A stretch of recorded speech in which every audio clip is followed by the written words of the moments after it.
দিঘির পাড় আসলাম ভাই, তেল নিতাম, সিরিয়াল দেখে মাথা নষ্ট।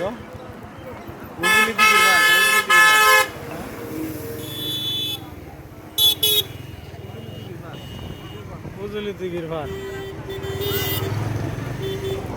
সিরিয়াল ফোন্ডারের তেলের লেগে অবস্থা। কই বলতে আমরা তো ওই সামনে যাবো, এই সামনে এই সামনে সিরিয়াল হয়ে গেছে গাড়ি তেল আছে, তেল পাইতে পাইতে কত ভাই যে গাড়ি তেল যেন বাড়িতে বাচ্চা লয়ে আয়া পরে মনে করি যে তেল নিতে পয়সা পাবো নাই অবস্থা। 200-250 টাকা লিটার করে অবস্থা কয়টা আছে?